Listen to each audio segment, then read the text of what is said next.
Hey guys, welcome back to the Evolve North training program. Today, we are finding out how much foam should go on each coffee drink. To do this, we are going to introduce the 1-3-4 system. Okay, so we are going to start drawing the 1-3-4 system. So 1 will stand for flat white, 3 will stand for latte, and 4 will stand for cappuccino. Now, these are the only 3 milks you should learn. And let me explain why. So flat white lives on its own realm. It doesn't have another coffee item that has the same amount of froth. So flat white's on its own. A latte has the same foam as a chai latte or a dirty chai or a piccolo. So it sits on the 3. On the 4, we have cappuccino, which has the same foam as a mocha and a hot chocolate. And outside of that, we don't really make any other type of milk. Okay, so these numbers relate to hisses. So we are counting how many hisses go in each jug for each drink, so we can be as consistent as possible. So for a flat white, we are putting 1 hiss. For a latte, we are putting 3 hisses. And for a cappuccino, we are putting 4 hisses. Now, we are going to show you the size of the hiss, how close they should be from one another. Let me show you what I mean. So now I'm going to show you how big your hisses should be, how far apart from one another they should be. And also a hiss is what you hear when you're letting air into the milk. So that little kiss noise or hiss is what we mean. Okay, so we're gonna start with a latte. So that is 3 hisses. Let me show you. So purge, putting our jug in, and we are starting. So we have 1, 2, 3.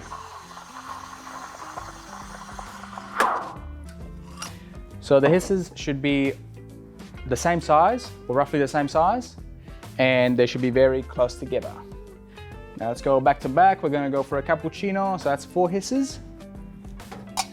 We're starting. 1, 2, 3, 4. And then for the last one, I'm gonna do a flat white, so that's 1 hiss. So we are starting. 1, and we are gonna let it spin.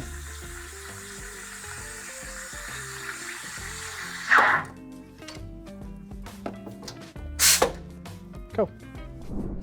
Okay, so the reason why this system is so important, and the reason why knowing how much foam goes in each jug, is because we don't want to play any guessing games. So in a lot of cafes, when we're doing flat whites, for example, you see some baristas lifting the jug high from the cup, and that is to ensure not much froth gets into the cup. If we were confident that in the jug there was the correct amount of foam, we wouldn't need to do this. We could just pour it straight away. That would save time, stress, and it'll make you look even more professional. Now, all of this needs to be done in the first 40% of time spent steaming your milk. Okay, so let's say 0% is us turning on our steam. Now from 0 to our first 40% of the milk process, we are introducing this system, so introducing air into our milk, so frothing. And then from the 40% onwards to 100%, we are focusing on spinning the milk. So we are starting, we are hissing, and then we are spinning until we have reached our desired temperature, depending on the customer we are serving. Okay, so let me explain why this is important. If we had this back to front, so spinning first and then introducing our hissing, which is introducing bubbles, the end result would be very separated milk. We would have a lot of foam on top, very bubbly looking, and just liquid at the bottom. The reason why we introduce hissing first is because we allow the spin to get rid of those bubbles. So the spinning is integrating our aerated milk into the rest of the milk, giving us a silky product. Now we need silky, smooth milk.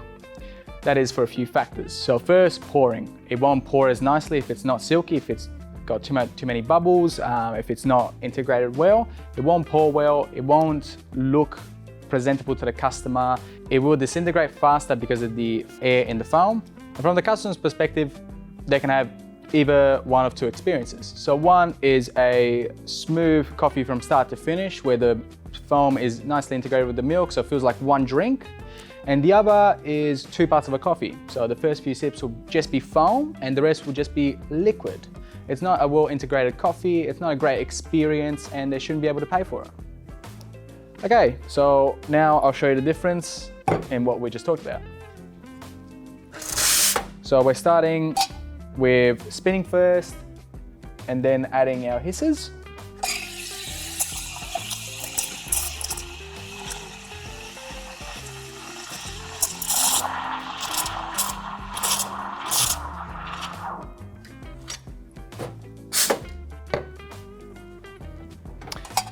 And now going for the preferred way. So starting 1, 2, 3, 4. Let it spin. Okay. So on this one we have tappable micro bubbles and spinning it out. So nice and integrated. On the second one, very hard to tap out, and you can tell that it's not nicely integrated. Okay, so we want to memorize these numbers. Practice, practice, practice. Repetition makes perfect. That's the only way to perfect milk. The more you practice, the more you're going to forget these numbers, and you are going to be automatically making great coffee. Okay, now the last element of this section is the temperature of milk. For normal temperature, we would go between 55 degrees to the highest 65 degrees. Now when we get asked for hot, we are going to go 70 degrees plus, so 70 to 75. And extra hot, we are going to go 80 degrees plus, so 80 plus. Now the best way to find out what your customer wants is to ask them. We understand that each cafe has its own demographic of customers with different temperature expectations and preferences. So we learned the hand way to check temperature, but this is only good for a certain amount of time, as your hand, after a period of time, gets used to the heat and will become less and less reliable over time. The only way to consistently check milk is by sound. Now, this may seem a little bit ridiculous, but over time, it will become automated in your coffee making skills. So as we learn the hand way to check temperature, I want you to also pay attention to the sound when we turn the steam off, as this will eventually be the way we monitor our milk temperature.